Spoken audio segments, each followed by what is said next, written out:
What's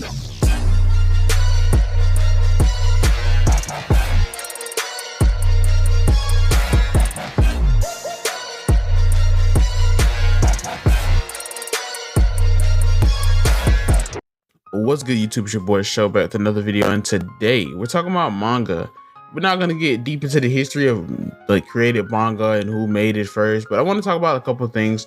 Now, one, I did not know that people didn't realize that anime, at least 90% of anime, actually have some kind of source material that they're drawing from.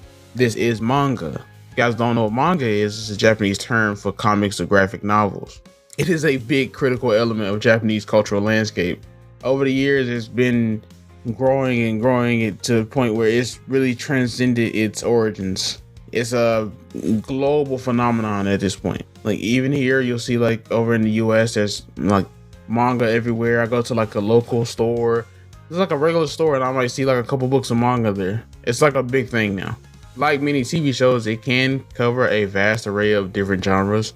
You got manga from there's action to adventure, romance, horror, even like slice of life, which is basically just a normal look at life in a manga. You know, it's important to know it's not just confined to being a good thing to read or just being a book.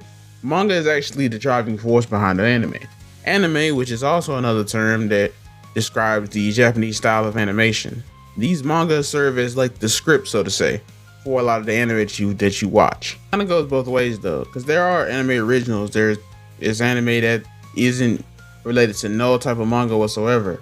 Those can be pretty good, but I feel like it's more of a symbiotic relationship, because yes, anime is kind of made to sell manga, sell merchandise, you know what I'm saying? Like it's a way to get the people to go back and check the manga, but at the same time it can work both ways. I've read manga that hasn't had an anime, and it's got me excited for an anime, like Chainsaw Man. I ended up reading Chainsaw Man way before the actual anime came out, and it kind of just drew me to the anime.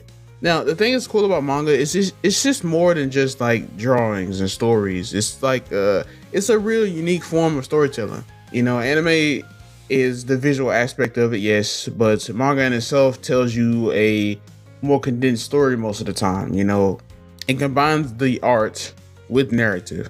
It's not like a light novel, which is just kind of more like a book. It's more of a book versus a comic in a way. Like you can look at different styles of people drawing, like even watching the way that they draw their distinctive styles. Like some of them have really, really good art. You can really tell who is the best at drawing these images from this. The cool thing about this though, it allows for a lot of character development. Like the way that the manga is portrayed, it's different than your normal comic books, because you don't have to worry about the world getting reset. Not everything has to fit within the narrative. There's a lot of self-contained stories in manga, and because of that, it allows the story to flourish a lot more. You don't have to worry about certain rules of different anime. Like I think my specific first time reading manga was the Shonen Jump books. They used to have it's like a weekly magazine called Shonen Jump, and they would basically have a whole bunch of different manga in there.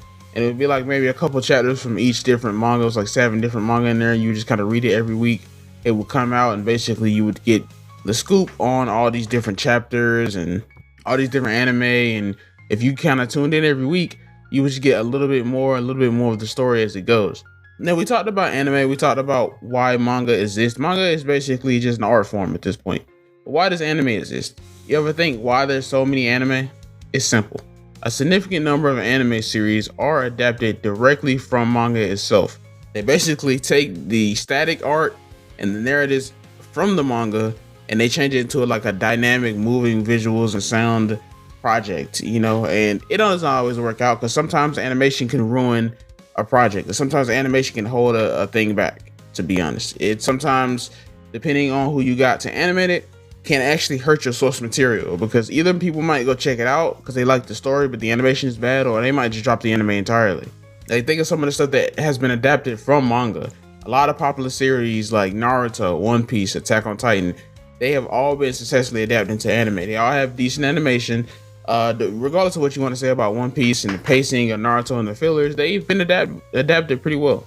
You think, had it not been for anime, I would have never known about this actual anime world. Like, just think, I watched Naruto when I was younger. I seen it on Toonami. That was the anime. I had no thoughts about going to the manga. I didn't actually read the manga for Naruto until like way later in life when Shippuden was getting to the final stages and it was just getting crazy.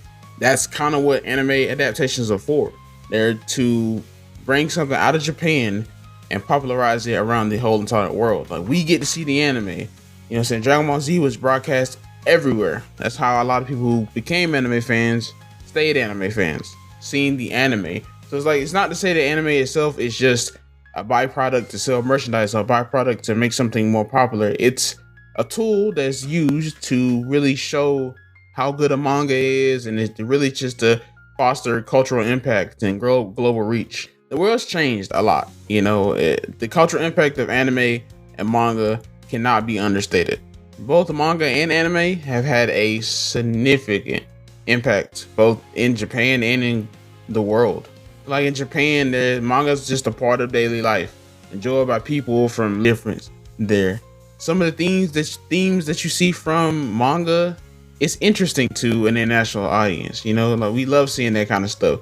You know, from growing up watching cartoons that don't really take itself too seriously, to watching animation or cartoons that is more based in being an adult and teaching life lessons and stuff of that nature. Additionally, it kind of also brings people into Japan culture. You know, from watching a lot of anime, reading manga, you get to learn a lot about the culture of Japan. And, you know, even though I've never actually been, I do want to go.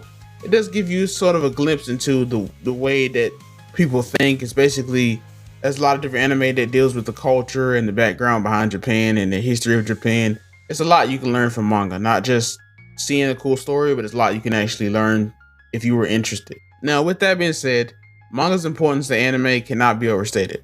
It's a rich source of content. It guides the creative direction of pretty much every anime. It's like a cheat sheet for making a good show. I mean, it gives them the narrative, it gives them the character designs. And like I mentioned before, it is a very symbiotic relationship. Because not only does anime benefit manga, but manga also benefits anime. And as manga continues to evolve and innovate and become better, its influence on the world will become better. And it will ensure that manga will not go out of style no time soon. Anime will still come. With that being said, more videos from me, and I'll see you guys next video.